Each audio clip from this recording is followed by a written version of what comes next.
নমস্কার, আমি শর্মিলা। আপনারা সবাই কেমন আছেন? বঙ্গকন্যা ব্লগে আপনাদের সকলকে স্বাগত। আজ আপনাদের সঙ্গে একটি জিনিস শেয়ার করতে খুব ইচ্ছে করছে, জানেন। যা হচ্ছে প্রত্যেক দিনের জিনিস আপনাদের সঙ্গে শেয়ার করি বই কি, আপনাদের সঙ্গে প্রত্যেকটা মুহূর্ত আমার শেয়ার করতে খুব ভালো লাগে। এই গাছটিকে যেরকম আমি সুন্দর করে যত্ন করে ঘরের মধ্যে রাখি, তো এরকমভাবেই মারা আমাদেরকে যত্ন করে আগলে রাখে।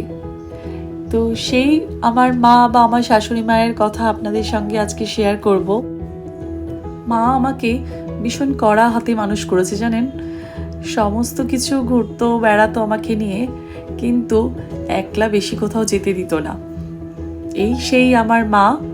দেখুন, মা একদমই ক্যামেরার সামনে আসতে চায় না, তাই মাদার্স ডে দিন বিকেলবেলা একটু পায়েস বানাচ্ছি। আমার দুই মায়েরই পায়েস আমার হাতের ভীষণ পছন্দের, নলেন গুড়ের পায়েস।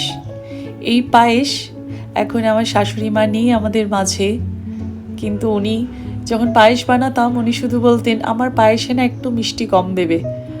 সেটা দিয়ে বানাতাম, কিন্তু খেত কিন্তু সেই ঘুরে ফিরে আমাদের পায়েসটাই, যেটাতে একটু মিষ্টি দেওয়া থাকতো। যাই হোক, এরকমভাবেই কিছু আমার স্মৃতি আমার শাশুড়ি মায়ের সঙ্গে জড়িয়ে আছে। মামনি আজ আমাদের মাঝে নেই। সারা জীবন মানুষ থাকেন না, মানুষকে তো চলে যেতে হয়। তাই এই বলে মনটাকে শক্ত করে নিই, কিন্তু ওনার থেকে অনেক কিছু জিনিস আমি শিখেছি।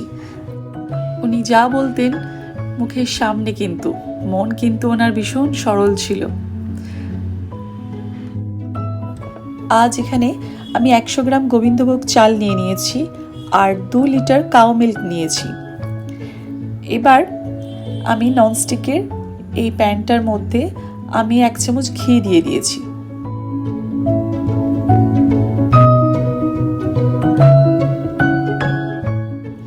প্যানটা একটু গরম হয়ে গেছে।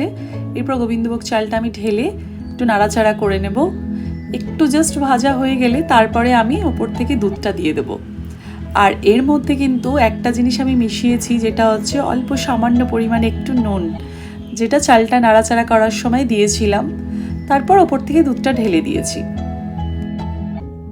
এটা একটু ঢাকা লাগিয়ে দিই, এটা একটু ফুটতে থাকুক, তারপরে গ্যাসটা সিমে করে দেব। একদিন জানেন বাড়িতে কার্পেন্টার এসেছিল।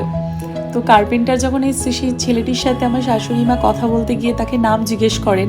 যখন নামটি ছেলেটি বলে, তখন আমার শাশুড়ি বললেন, জানো তো আমাকে কিরকম ভেঙিয়ে নামটা বললো। ও মা, তাই নাকি? আমি যখন কথা বলতে গেলাম সেই ভদ্রলোকের সঙ্গে, তখন দেখছি সে তো তোতলা। আমি বললাম আপনাকে ভেঙায়নি, সে তো তোতলা।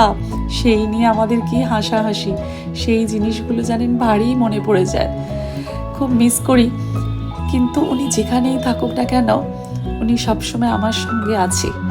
এই পাশে পায়েসের মধ্যে কিন্তু আমি একটু ব্রাউন সুগার দিয়ে দিয়েছি। এরপর পায়েসটা একটু ভালো করে ফুটে গেছে। এরপর গ্যাসটা আমি বন্ধ করে তারপরে গুড়টাকে দিয়ে দেবো। এটা হচ্ছে পাঠালি গুড়। গুড় দেওয়ার পরে এইরকম ডাল কাটা দিয়ে ভালো করে ঘেটে দেয় আমার মা। এই কায়দাটা মার থেকে আমি জেনেছি। তার কারণে না, পায়েসের যে পায়েসটা হয় তার যে টেক্সচারটা, সেটা কিন্তু বেশ ঘন থাকে। আর একটু মনে হচ্ছে গুড় দিতে হবে, মিষ্টিটা একটু কম লাগছে। আর একটু পরিমাণে আর একটু গুড়টা দিয়ে দিই ভালো করে, দিয়ে পুরো পুরো একদম লাল টাইপের পায়েসটা আসবে। কারণ এটা পাঠালি গুড়টা আমি রেখে দিয়েছিলাম স্টোর করে। আমি ভালো পাঠালি গুড় পেলে কিন্তু স্টোর করে রেখে দিই প্রত্যেক শীতকালে। কারণ ভালো পাঠালি গুড়টা যদি আপনি স্টোর করে রাখেন না, তাহলে কিন্তু সারা বছর আপনি নলেন গুড়ের পায়েস খেতে পারবেন।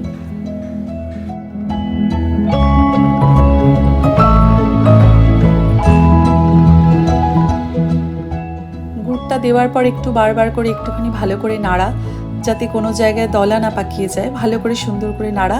আর এই গুড়টা আমি এই সুন্দরিনী থেকে এনেছি।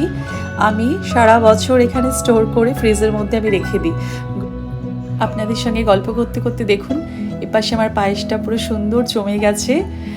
এবার দেখুন, আপনাদের দেখাচ্ছি, পুরো একদম লাল দইয়ের মতো লাগছে দেখুন। আর এর ঘনত্বটাও বেশ ভালো। এবার এর ওপরে আমি ডেকোরেট করে সাজাবো একটু ভালো করে, তারপরে আপনাদেরকে দেখাবো। চলুন, মেয়েরা ডাকছে আমার জন্য। তুলি একটা কেক এনেছে। তুলি পড়তে গেছিল, ফেরার পথে কেকটা নিয়ে এসছে তার পকেট মানি থেকে বাঁচিয়ে। জানেন, এই ছোট ছোট উপহারগুলো যেন মনে হয় আমার বইয়ের আরও একটি নতুন পাতা পেলাম।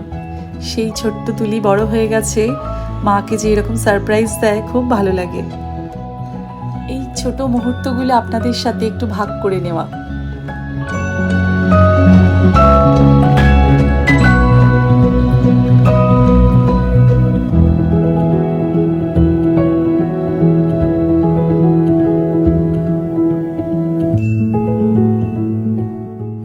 এপাশে বুবুকে কেক কেটে দিয়েছি। তার তো বাড়িতে কেক আসলেই মনে হয় তার হ্যাপি বার্থডে, সে এরকমভাবে নিজেকে ভাবে। তো এবার সে কেক খাচ্ছে একদম মজা করে।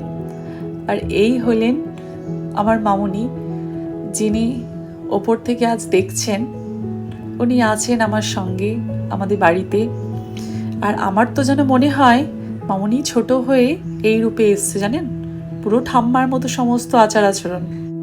বুবু অনেকক্ষণ ধরে চিন্তা করার পর এই ছোট্ট একটা গিফটও আমার হাতে এনে দিল। মাম্মা, এটা তুমি নাও। কোনো একটা ব্যাগের মধ্যে ছিল, সেটাও আমাকে এনে দিল। ঠিক আছে, ছোট্ট ছোট্ট এই মুহূর্তগুলো, উপহারগুলো ভীষণ এত কাছে, সেগুলো ভাষায় প্রকাশ করা যায় না। এই পায়েসটা আমার দুই মায়ের উদ্দেশ্যে। আর আমি ব্লগটা আজ এখানেই শেষ করছি। আপনারা ভালো থাকবেন, সুস্থ থাকবেন, সাবধানে থাকবেন, ভীষণভাবে পজিটিভ থাকবেন। টাটা।